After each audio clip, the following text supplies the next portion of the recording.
We are back again on the Perinatal Podcast. I am Meg Duke, and we are here for a mini episode, which means I'm going to read the emails that you all sent me, or DMs that you all sent me.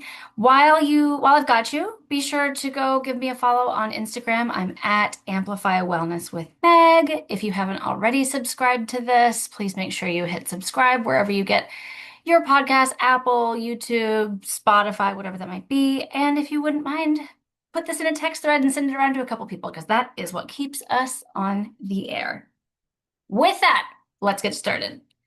So, this one says, my youngest was having a big feelings kind of day. Grumpy, loud, everything was wrong energy. After a particularly dramatic, you never listened to me, I snapped back with something sharp I immediately regretted.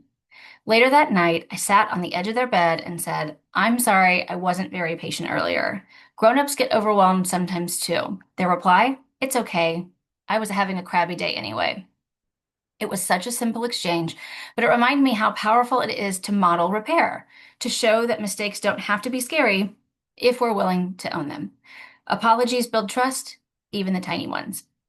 That's a really great one. I think a lot of times adults struggle admitting they're wrong or saying they're sorry to kids. And I don't know. I mean, I think there's plenty to be said for a number of things, but right? Like holding yourself accountable. And I don't have to be perfect, but I also want to make sure that like that person said, right?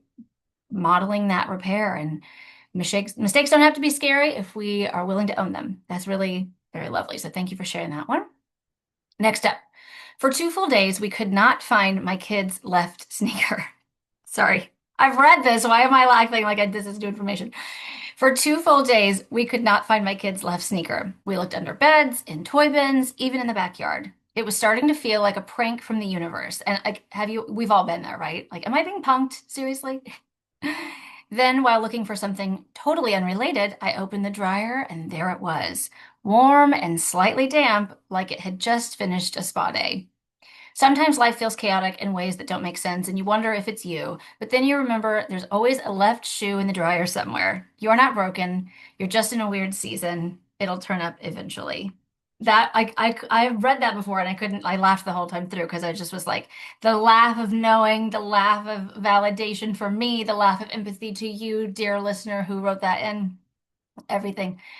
Just I don't know, sometimes trying to not place too much emphasis or meaning on certain things. Just that, hey, sometimes life feels chaotic and it doesn't have to make sense, but there's always a left shoe in the dryer somewhere. Oh, that's so good. Thank you for that one as well. And then last one. One night, I spent an embarrassing amount of time color coding our family calendar, school stuff, meals, appointments, kid activities, my own work. I was convinced this was going to solve everything. Hi, been there. Hello. Yes. Hello. By Thursday, the color-coded plan was in shambles. Someone had a fever. I forgot I was supposed to bring snacks to the soccer game, and dinner was frozen waffles. And you know what? We still made it. The calendar looked beautiful, but it wasn't the hero. Flexibility was. Sometimes the plan helps, and sometimes the pivot does. Either way, we're doing okay. Sometimes the plan helps, and sometimes the pivot does. It's important for us to have an ideal and an idea, and also be willing to pivot, give ourselves grace, have flexibility, all of that. So, another great one, another great batch. Thank you all, as always, for sending these in. It's so lovely to hear from you. I know the people who are listening in as well. Thank you for your emotional labor and vulnerability because we're all right here with you, being validated, validating you right back, and everything in between. So, thank you again for joining me on the Perinatal Podcast. I am Meg Duke, your host, and I will see you next time right back here.